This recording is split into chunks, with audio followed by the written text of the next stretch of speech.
এই জন্য ইব্রাহিম আলাইহিস সালামের সংক্ষিপ্ত ইতিহাস আজ থেকে প্রায় 4,500 বছর পূর্বে ইরাকের বর্তমান যে রাজধানী বাগদাদ, যেটাকে ওই যুগে বাবেল নামে চিনা হতো, যে বাবেল নগরীতে হারুত এবং মারুত নামক ফেরেশতা অবতীর্ণ হয়েছে, সেই নগরীর মন্ত্রী পরিষদের মন্ত্রী ঘরে বা রাজ পরিষদের রাজঘরে ইব্রাহিম আলাইহিস সালামের জন্ম।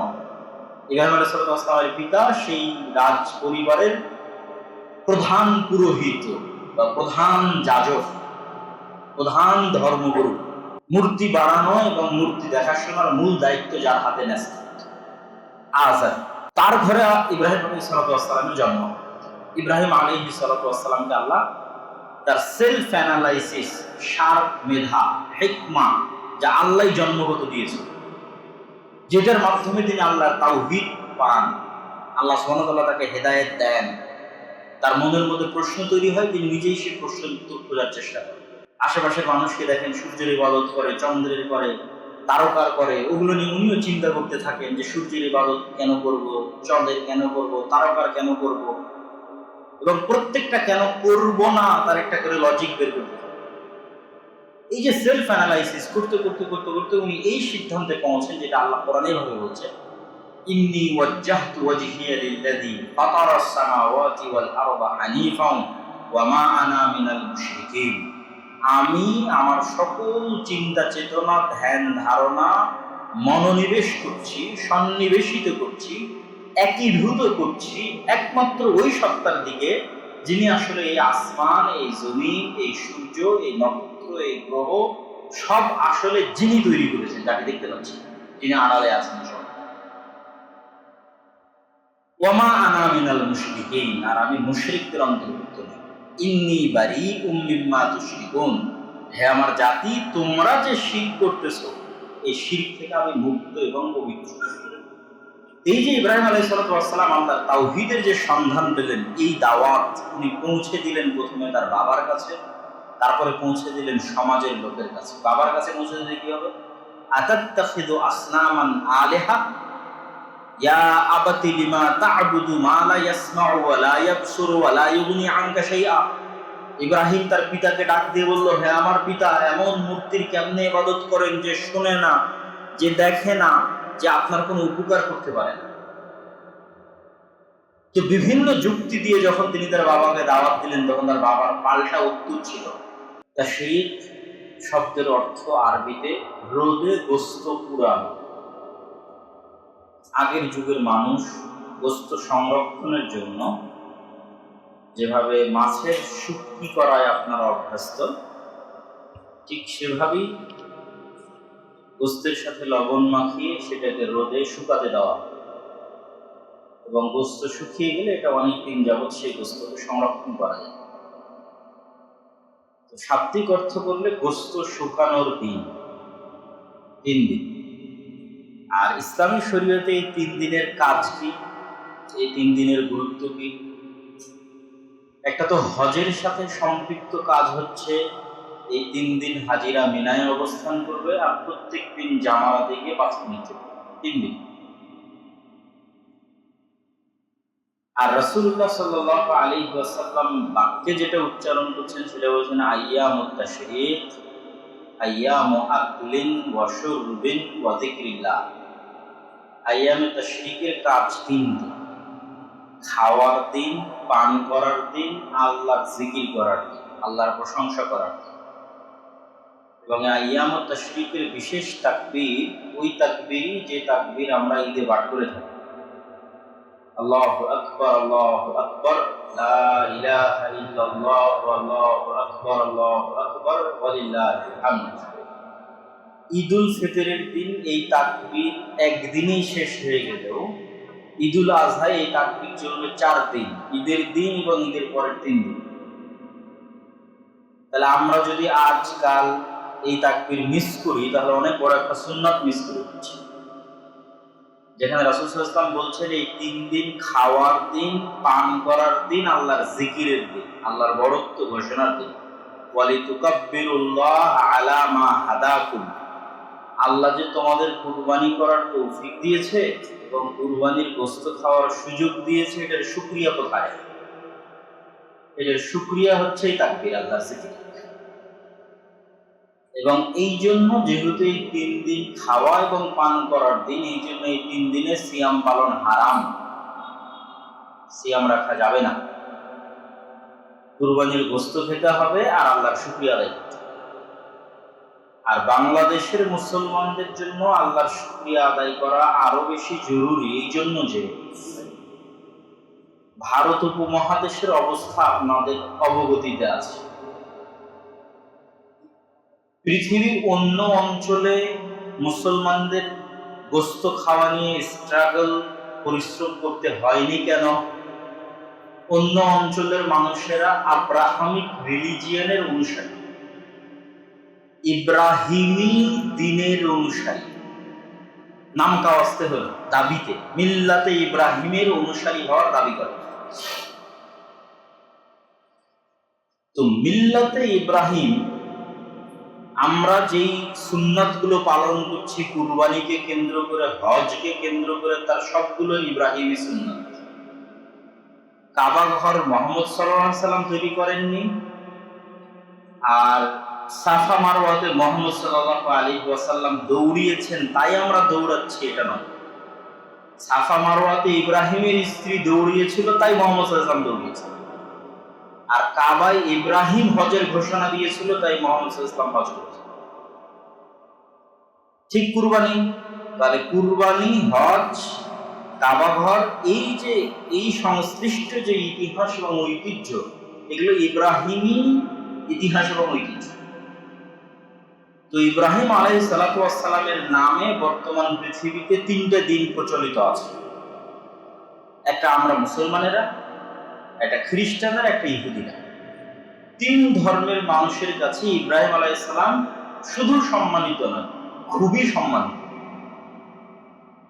যে কোনো ইহুদির কাছে ইব্রাহিম আলাইহিস সালাতু ওয়াস সালাম টপ সম্মানিত। কেন? ওরা এই গর্বেই ওদের দিন পার হয় যে আমরা ইব্রাহিমের সন্তান। খ্রিস্টানদের কাছেও তাই। এই জন্য দেখবেন যে তারা ভালোবেসে শখ করে ইব্রাহিম আলাইহিস সালাতু ওয়াস সালামের নামে তাদের সন্তানদের নাম রাখে, যেটা ইংরেজি উচ্চারণ হচ্ছে আব্রাহাম। যেমন আব্রাহাম লিঙ্কন, এরকম অসংখ্য মানুষের নাম পাবেন আব্রাহাম। এটা মূলত ইব্রাহিম আলাইহিস সালাতু ওয়াস সালামের স্মরণে রাখে। এবং আল্লাহ পবিত্র কোরআনে মিল্লাতে ইব্রাহিমকে হকের মানদণ্ড বলে ঘোষণা করেছে, যে আসো আমরা তুলনা করি কে মিল্লাতে ইব্রাহিমের অনুসারী, তোমরা না মুহাম্মদ সাল্লাল্লাহু আলাইহি ওয়াসাল্লাম। যে মিল্লাতে ইব্রাহিমের অনুসারী সেই হকের। ওমান ইয়ারগাবু আন মিল্লাতি ইব্রাহিম ইল্লা মান সাফিহা নাফসাহ, যে মিল্লাতে ইব্রাহিম থেকে মুখ ফিরিয়ে নিবে সে পথভ্রষ্ট। ওয়ালাকাদ ইসতাফাইনাহু, আর আমি ইব্রাহিমকে বাছাই করেছি দুনিয়াবাসীর উপর, এবং আখিরাতে সে কল্যাণকামী সৎ কর্মশীল বান্দাদের অন্তর্ভুক্ত। তো মিল্লাতে ইব্রাহিমের অনুসারী হওয়া, এই চেক পয়েন্টে উত্তীর্ণ করা, কে এটার প্রকৃত অনুসারী, সেই হকের অনুসারী। সারমর্ম কথায় চলে আসে। তাহলে ইহুদিরাও মিল্লাতে ইব্রাহিমের অনুসারী হওয়ার দাবিদার, খ্রিস্টানরাও মিল্লাতে ইব্রাহিমের অনুসারী হওয়ার দাবিদার, মুসলমানরাও মিল্লাতে ইব্রাহিমের অনুসারী হওয়ার দাবিদার। চেক করে দেখতে হবে কে প্রকৃত মিল্লাতে ইব্রাহিমের অনুসারী। এই জন্য আল্লাহ কোরআনে বলছেন যে মা কানা ইয়াহুদিয়ান ওয়ালা নাসরানিয়ান ওয়ালাকিন কানা হানিফাম মুসলিমা। ইব্রাহিম ইহুদিও ছিল না, ইব্রাহিম খ্রিস্টানও ছিল না, ইব্রাহিম ছিল হানিফাম মুসলিমা। যদিও আমরা মুসলিম নাম নিয়ে নিয়েছি, কিন্তু আল্লাহ কিন্তু এখানে মুসলিমের অর্থ হানিফা মুসলিমা, একনিষ্ঠ আত্মসমর্পণকারী, একান্ত অনুগত। কানেতান, আরেক জায়গায় আল্লাহ ব্যবহার করেছেন ইব্রাহিমের জন্য কানেতান, একান্ত অনুগত আর একান্ত আত্মসমর্পণকারী। এইটা হলো ইব্রাহিমের পরিচয়। তো আব্রাহামিক রিলিজিয়ান যে 3টা আছে, এই 3টার প্রথম 2টে ব্যাপক পরিবর্ধন হয়েছে। আর ইসলাম বা মুহাম্মদ সাল্লাল্লাহু আলাইহি সাল্লাম যেটা ধারক এবং বাহক, সেটাতে কোনো পরিবর্তন হয়নি। তারপরেও এত ব্যাপক পরিবর্ধনের পরেও আব্রাহামিক রিলিজিয়ানগুলোর মধ্যে কিছু কমন মিল আছে। যে কথা বলতে যাচ্ছিলাম সে কথা কেবল আসতেছি যে ভারত উপমহাদেশে মুসলমানদেরকে কেন গোশত খাওয়ার জন্য স্ট্রাগল করতে হলো আর অন্য অঞ্চলে কেন করতে হলো না, আমেরিকায় কেন করতে হবে না, ইউরোপে কেন করতে হবে না? কেন আমেরিকা এবং ইউরোপ অলরেডি একটা আব্রাহামিক রিলিজিয়নের অনুসারী, নামটা আসতে হবে, দাবিদার। ফলত কিছু ছিটে ফাটা আলামত তাদের মধ্যে আছে। যেমন এই অঞ্চলে আপনাকে মুসলমানি করার জন্য অনেক কষ্ট করতে হতে পারে। মুসলমানি আবার যেহেতু ভারত উপমহাদেশে 60 থেকে 70% হিন্দু, কিন্তু ইহুদিরাও মুসলমানি করে, খ্রিস্টানরাও মুসলমানি করে। কেন? ইব্রাহিম আলাইহিস সালাম করেছেন। কিছু না কিছু ছিটে ফাটা তাদের মধ্যে ইব্রাহিমী সুন্নাত বিরাজমান। তো ফলে ইহুদিরাও গরুর গোশত খায়, খ্রিস্টানরাও গরুর গোশত খায়। তাহলে আপনি ইউরোপে যদি মুসলমান হন, কালচারালি অতটা কনফ্লিক্ট হবে না, সাংস্কৃতিক কনফ্লিক্ট হবে না। যে না, আগে তো আমি গরুর গোশত খেতাম না, এখন গরুর গোশত খাই। একটা খ্রিস্টান যদি মুসলমান হয়, ও আগেও গরুর গোশত খায়, পরেও গরুর গোশত খায়। একটা খ্রিস্টান যদি মুসলমান হয়, আগেও মুসলমানি করা ছিল, পরে তার মুসলমানি করার দরকার নেই। তাহলে যেহেতু আমরা ভারত উপমহাদেশে বসবাস করা মুসলমান, আর এই অঞ্চলে যেহেতু কোন আসমানি দিনের অনুসারী মানুষেরা নাই, দিনে মিল্লাতে ইব্রাহিমের অনুসারী হওয়ার দাবি করবে এরকম কোন মানুষ নেই। এই অঞ্চলে বসবাস করে এমন সব মানুষ যাদের দিন কোন দিনের কাতারে পড়ে না, যাদের ধর্ম কোন ধর্মের কাতারে পড়ে না। ফলত এই অঞ্চলে যেই মুসলমান হয়েছে, ওকে গোশত খাওয়ার জন্য কি করতে হয়েছে? লড়াই করতে হয়েছে। এই পূর্ব বাংলার বা এই ভারত উপমহাদেশের মুসলমানদের দীর্ঘদিনের ইতিহাস যদি আপনি ঘেটে দেখেন, যে অঞ্চলে যত যুদ্ধ বিগ্রহ হয়েছে, শাহজালাল রাহিমাহুল্লাহ থেকে শুরু করে আরো যারা আছে, এগুলোর মূলেই আছে গরুর গোশত খাওয়া। এবং সেইটার বাস্তব নমুনা যদি দেখতে চান, তাহলে আজকে ভারতে দেখতে পারেন যে আজ থেকে 200 বছর আগে কি হতো, আজ থেকে 300 বছর আগে কি হতো, 400 বছর আগে কি হতো, তার নমুনা এখন দেখতে পাবেন না। তাহলে কল্পনা করতে পারবেন যে আপনার বাপ দাদারা কি ফেস করেছে, আপনার পূর্বপুরুষরা কি ফেস করেছে। ব্রিটিশ আমলে ঈদুল ফিতর এবং ঈদুল আজহার ছুটি মাত্র একদিন। হিন্দু জমিদারদের অধীনে পূর্ব বাংলায় ঈদুল ফিতর আর ঈদুল আজহা মিলে ছুটি একদিন। এখন ভারতেও তাই। খোলা ময়দানে ঈদের সালাত আদায় ভারতে নিষিদ্ধ করে দেওয়া হয়েছে। বেশিরভাগ জায়গায় খোলা ময়দানে ঈদের সালাত হবে। গরুর গোশত কুরবানি করা নিষিদ্ধ করে দেওয়া হয়েছে প্রায় সমগ্র ভারত। কারো ফ্রিজেও যদি গরুর গোশত পাওয়া যায়, ওকে গণপিটুনি দিয়ে হত্যা করা। তো আপনি আরো বেশি স্বাধীনতা ভোগ করতেছেন। সৌদি আরবের মুসলমান এই ফিলিংসটা বুঝতে পারবে না, ইউরোপ আমেরিকার মুসলমান এই ফিলিংসটা বুঝতে পারবে না, যেটা পূর্ব বাংলার মুসলমান হয়ে আপনি বুঝতে পারবেন। এই বাংলার মুসলমান হয়ে, বাংলাদেশের মুসলমান হয়ে, মুসলিম বাংলার মুসলমান হয়ে আপনি বুঝতে পারবেন যে আপনার বাপদাদা কি ফাইট দিয়েছে। কেন তারা বলতো যে 47-এ আমাদের আলাদা দেশ লাগে, কি জন্য বলতো?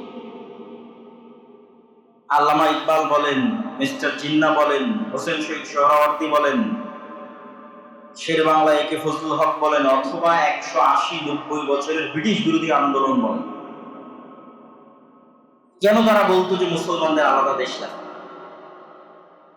মুসলমানদের এই সাংস্কৃতিক, এই ইবাদতের যে স্বাধীনতা, এই স্বাধীনতা আপনাকে এই 47 ভিত্তিক মুসলমানদের আলাদা দেশের যে সুফল, সেই সুফল থেকে আমি এবার আপনি পাচ্ছি। এই জন্য যারা মুসলমানদের এই আলাদা স্বাধীন দেশের বিরোধিতা করে এবং 47-এর আন্দোলনকে যারা স্বীকৃতি দিতে চায় না, তারা মূলত মুসলমানদের 180-190 বছরের ব্রিটিশ বিরোধী আন্দোলনকে স্বীকৃতি দিতে চায় না। 47-কে যারা স্বীকৃতি দিতে চায় না, তারা মূলত গাদ্দারে কওম, জাতির গাদ্দার। তারা কি চায়? তারা চায় আমরাও যেন ওই একই কষ্টের মধ্যে থাকি, শান্তি মতো বাইরে ঈদের সালাত আদায় করতে পারবো না, শান্তি মতো গরু জবাই করতে পারবো না, ভয়ে ভয়ে থাকতে হবে। ভারতের মুসলমানদের এখন যে ফিলিংস, সেই ফিলিংস আপনাকে ফিল করার চেষ্টা করতে হবে, আর আপনাকে আরো বেশি করে এই আইয়ামে তাশরিক আল্লাহ শুকরিয়া আদায় করতে হবে। আল্লাহু আকবার, আল্লাহু আকবার, লা ইলাহা ইল্লাল্লাহ, আল্লাহু আকবার, আল্লাহু আকবার, ওয়ালিল্লাহিল হামদ। আর শিক্ষা কি? এই কুরবানি থেকে শিক্ষা হচ্ছে ইব্রাহিম আলাইহিস সালাতু ওয়াস সালামের জীবন। ইব্রাহিম আলাইহিস সালাতু ওয়াস সালামের জীবনী থেকে যে শিক্ষা নিতে না পারবে, ও আসলে কুরবানির শিক্ষাটা নিতে পারবে। ইব্রাহিম আলাইহিস সালাতু ওয়াস সালামের পুরো পরিবারকে আল্লাহ সুবহানাহু ওয়া তাআলা যেভাবে কবুল করেছেন এবং পৃথিবীতে আদর্শের রোল মডেল করে দিয়েছেন ইব্রাহিমের পরিবারকে।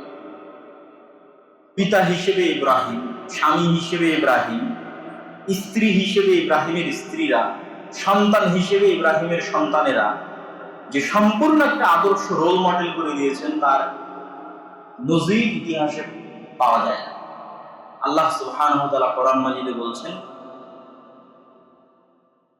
ওয়াহাবনা লাহু ইসহাক ওয়া ইয়াকুব, আমি তাকে ইসহাক দিয়েছি, ইয়াকুব দিয়েছি। ওয়া জাআলনা ফি যুররিয়াতিহিন নবুওয়াতা ওয়াল কিতাব, আর ইব্রাহিমের বংশের মধ্যে নবুওয়াতকে আর আসমানি কিতাবকে সীমাবদ্ধ করে দিয়েছে। ইব্রাহিমের বংশের বাইরে আর ইব্রাহিমের পরে আমি কোনো নবী পাঠাইনি, পাঠাবো না, আর কোনো কিতাব পাঠাইনি, পাঠাবো না। তাহলে ইব্রাহিমের পরে নবুওয়াত আর কিতাব ইব্রাহিমের বংশে সীমাবদ্ধ হয়ে গেছে।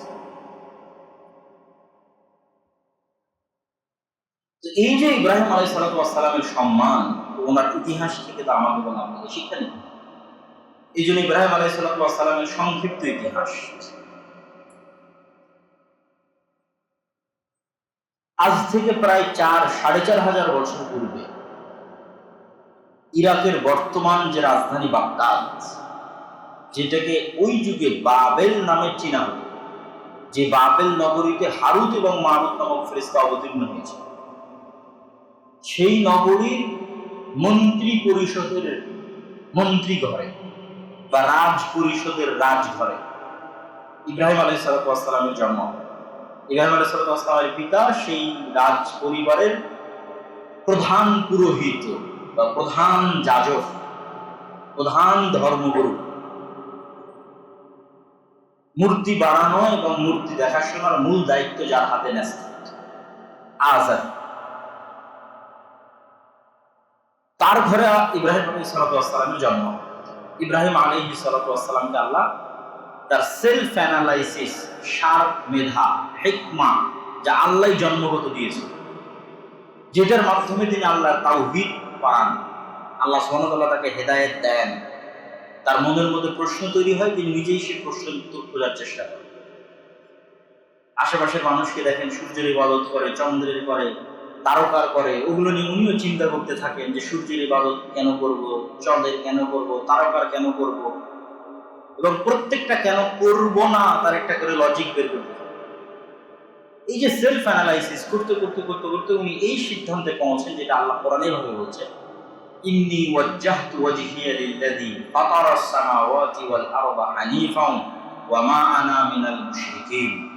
আমি আমার সকল চিন্তা চেতনা, ধ্যান ধারণা মনোনিবেশ করছি, সন্নিবেশিত করছি, একীভূত করছি একমাত্র ওই সত্তার দিকে, যিনি আসলে এই আসমান, এই জমিন, এই সূর্য, এই নক্ষত্র, এই গ্রহ সব আসলে যিনি তৈরি করেছেন, যাকে দেখতে পাচ্ছি, যিনি আড়ালে আছেন সব। ওয়ামা আনা মিনাল মুশরিকিন, আর আমি মুশরিকদের অন্তর্ভুক্ত নই। ইন্নী বারীউম মিম্মা তুশরিকুন, হে আমার জাতি, তোমরা যে শিরক করতেছো, এই শিরক থেকে আমি মুক্ত এবং পবিত্র।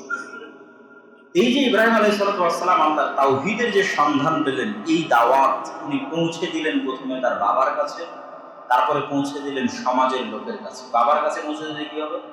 আতাত্তাখিযু আসনামান আলিহা ইয়া আবাতি লিমা তা'বুদু মা লা ইয়াসমাউ ওয়া লা ইয়াবসুরু ওয়া লা ইউগনি আনকা শাইআ। ইব্রাহিম তার পিতাকে ডাক দিয়ে বলল, হে আমার পিতা, এমন মূর্তির কেমনে ইবাদত করেন যে শোনে না, যে দেখে না, যে আপনার কোনো উপকার করতে পারে না।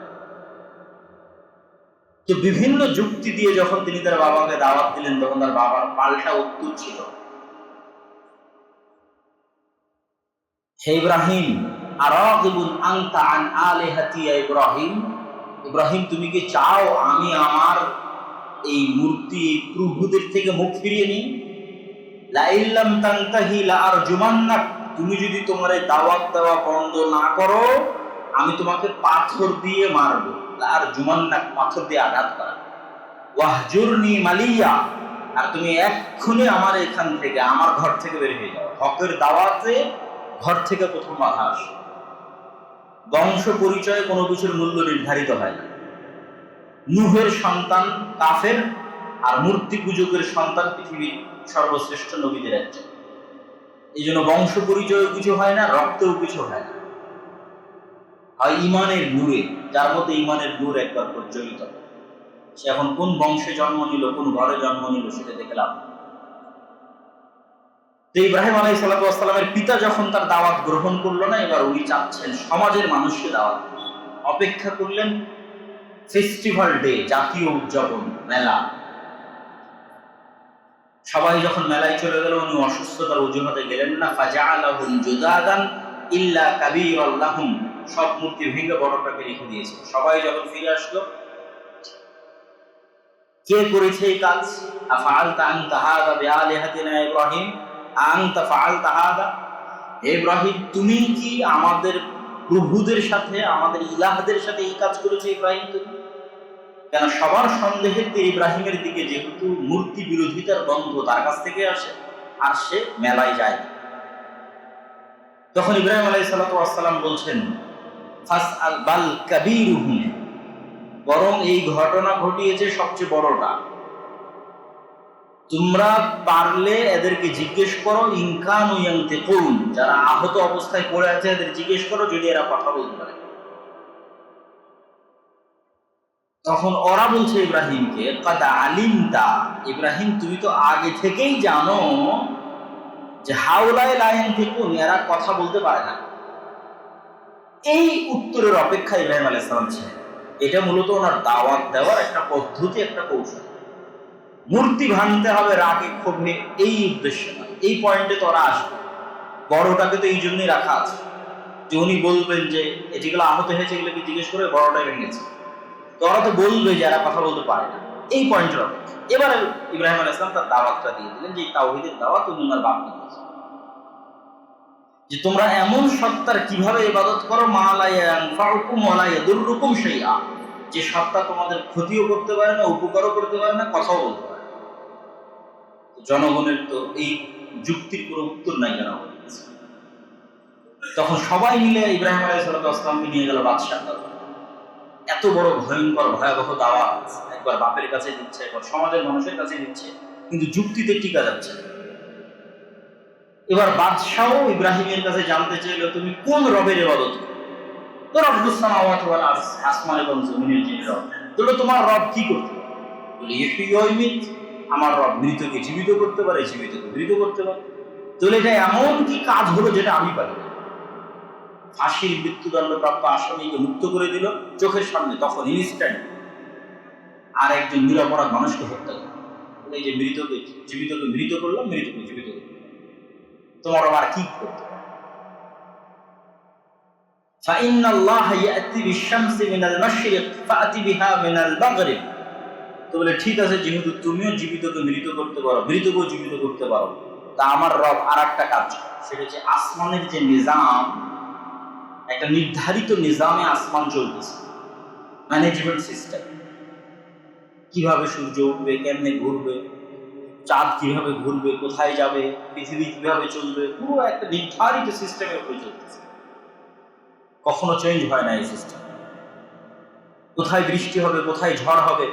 এই যে আসমানের যে সিস্টেম, এই নিজামকে হ্যাক করতে পারবা কিনা, এই নিজামকে হ্যাক করে এখন তুমি তোমার মতো সূর্য চন্দ্র পৃথিবীকে চালানো, এই চ্যালেঞ্জ কিন্তু এখনো অব্যাহত। পৃথিবীর বিজ্ঞান এবং সভ্যতা যত উন্নতিতে যাবে, তত এই চ্যালেঞ্জের দাবি আরো বাড়বে, যে তোমরা আসমানি নিজামকে হ্যাক করো, যে তোমাদের সিস্টেম অনুযায়ী, তোমাদের নিজাম অনুযায়ী সূর্য চন্দ্র এবং গ্রহ নক্ষত্রকে চালাও। ফাবুহিতাল্লাযী কাফার, এটা তো সম্ভব ছিল না। সূর্য প্রতিদিন পূর্ব দিকে ওঠে, পশ্চিম দিকে উঠাও, নিজামকে এক করো, আসমানের যে নিজাম আছে। তো যখন সবাই ইব্রাহিম আলাইহিসসালামের কাছে যুক্তিতে পরাজিত হলো, তখন তাকে আগুনে জ্বালানোর আদেশ দেওয়া, আর রিকুহু ওয়ানসুরু আলিহাতাকুম, আগুনে জ্বালাও, তোমাদের ইলাহদের সহযোগিতা করো। আগুনে জ্বালানো হলো। আল্লাহ বললেন, কুলনা ইয়া নারু কুনি বারদান ওয়া সালামান আলা ইব্রাহিম, হে আগুন তুমি ইব্রাহিমের জন্য ঠান্ডা শীতল বরফ হয়ে যাও। আগুন জ্বলে পুড়ে ছারখার হয়ে শেষ। ইব্রাহিম আলাইহিস সালাম অক্ষত অবস্থায় বের হয়ে আসে। বাদশাহ বুঝলো তার কোনো ক্ষতি করা যাবে না, তাই এলাকা থেকে বের হয়ে যেতে হবে। ইব্রাহিম আলাইহিস সালাম ইরাক থেকে হিজরত করলেন শামে, ফিলিস্তিনে। রাসূল সাল্লাল্লাহু আলাইহি ওয়াসাল্লাম বললেন, দুই জায়গায় কিয়ামত পর্যন্ত হক থাকবে। একটা দারুল হিজরা লি মুহাম্মদ, মুহাম্মদ সাল্লাল্লাহু আলাইহি ওয়াসাল্লাম যেখানে হিজরত করে গেছে, যেটা মুহাম্মদ সাল্লাল্লাহু আলাইহি ওয়াসাল্লামের দারুল হিজরা। আর একটা হচ্ছে ইব্রাহিম আলাইহিস সালামের দারুল হিজরা, ইব্রাহিম আলাইহিস সালাম যেখানে হিজরত করে গেছে। তাহলে মুহাম্মদ সাল্লাল্লাহু আলাইহি ওয়াসাল্লাম মক্কা থেকে হিজরত করে গেছে মদিনায়, আর ইব্রাহিম আলাইহিস সালাম ইরাক থেকে হিজরত করে গেছে শাম বা ফিলিস্তিন। তাহলে কিয়ামত পর্যন্ত এই দুই জায়গায় হক এবং হকের অনুসারী আছে এবং আছে। দিন সবসময় এই দুই জায়গায় বিজয়ী থাকে। ইব্রাহিম আলাইহিস সালাম তার বিবাহ কখন কিভাবে হলো এটার বর্ণনা পাওয়া যায় না। বাড়ি থেকে যখন বের করে দেয় তখনই বিবাহিত, না যখন ফিলিস্তিনে গিয়ে আশ্রয় নিলেন, স্বামী গিয়ে আশ্রয় নিলেন, তখন বিবাহ করলেন, আল্লাহু আ'লাম। লূত আলাইহিস সালামের যে ঘটনা, ওটা ইব্রাহিম আলাইহিস সালামের জীবদ্দশায়, যখন তিনি স্বামী। ইব্রাহিম আলাইহিস সালাম একদিন তার স্ত্রী সারাকে সাথে করে নিয়ে খাদ্য সংগ্রহের উদ্দেশ্যে মিশর যাচ্ছে। ফিলিস্তিনের সাথে মিশরের যোগাযোগ হাজার হাজার বছরের পুরাতন। ইউসুফ আলাইহিস সালাম এবং তার ভাইয়েরাও খাদ্য সংগ্রহের উদ্দেশ্যে মিশরে গেছে। ইউসুফ আলাইহিস সালামও ফিলিস্তিনে হারিয়ে গিয়ে, শামে হারিয়ে গিয়ে মিশরের বাজারে বিক্রি হয়ে গেছে। তাহলে এবং আজকেও গাজার মানুষ সহায়তা পায় মিশর থেকে। তো ফিলিস্তিনের সাথে মিশরের এই যোগাযোগ বহু দিনের পুরাতন। তো মিশরের তৎকালীন বাদশাহ ইব্রাহিম আলাইহিস সালামের স্ত্রীর বিষয়ে আব্দুল্লাহ বিন আব্বাস থেকে শুরু করে অন্যান্যদের মতামত যে হাওয়া আলাইহিস সালামের পরে পৃথিবীর সবচেয়ে সুন্দরী নারী হচ্ছেন সারা আলাইহিস সালাম। তো বাদশার লোলুপ দৃষ্টি ইব্রাহিম আলাইহিস সালামের স্ত্রীর উপর পড়ে। ইব্রাহিম আলাইহিস সালাম বাঁচতে নিজেদেরকে স্বামী স্ত্রী পরিচয় দেন এবং বলেন, আমরা দুই জীবিত মাত্র পৃথিবীতে মুমিন ভাই বোন। স্বামী স্ত্রী পরিচয় না দিয়ে ভাই বোন পরিচয় দেন। কিন্তু তারপরও তিনি বাঁচতে পারেননি। তার স্ত্রীকে যখন বাদশাহ উঠিয়ে নিয়ে যায়, তখন তিনি বাদশাহের কাছে 2 রাকাত সালাত এবং ওযুর সময় চান। তাতাওয়াব্বা ওয়া তুসাল্লি, ওযু করে 2 রাকাত সালাত আদায় করে আল্লাহকে বলেন, আল্লাহুম্মা ইন কুনতা তা'লাম আন্নী আমানতু বিকা ওয়া বিরাসূলিক, আল্লাহ আপনি যদি জানেন আমি আপনাকে বিশ্বাস করি, আপনার রাসূল ইব্রাহিমের উপর ঈমান রাখি। ওয়া আহসানতু ফারজি ইল্লা আলা যাওজি, আর আমার লজ্জাস্থান আমি কাউকে ব্যবহার করতে দেইনি, পবিত্রতার আমানত রক্ষা করেছি। ফালা তুসাল্লিত আলাইয়াল কাফির, তাহলে আজকে আমার উপর কোনো কাফিরকে চাপিয়ে দিয়ে। এই দোয়া করা শেষ এবং বাদশা ওই জায়গাতেই জমিনে উল্টে পড়াও সাথে সাথে বাদশা তখন আবার অনুরোধ করলো যে আমাকে বাঁচাও।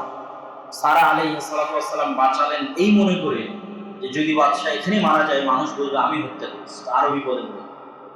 তো বাঁচানোর জন্য উনি আবার আল্লাহর কাছেই দোয়া করলেন।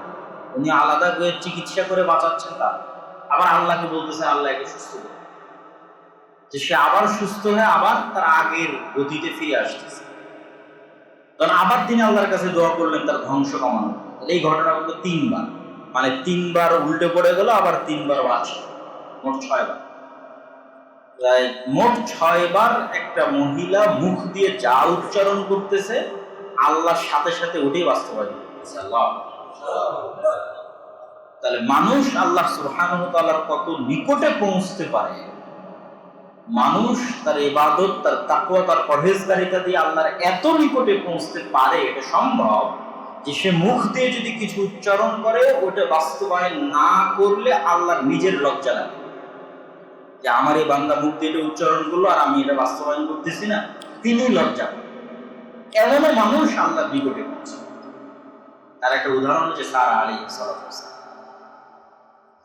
তখন বাদশাহ তার আর এক বাদশার এক কন্যাকে সে যুদ্ধবন্দী অবস্থায় নিয়ে এসেছিল, মিশরের কোন এক বাদশাহ, হাজেরা আলাইহিস সালাম, তাকেও হাদিয়া হিসেবে সারার সাথে দিয়ে দেয়।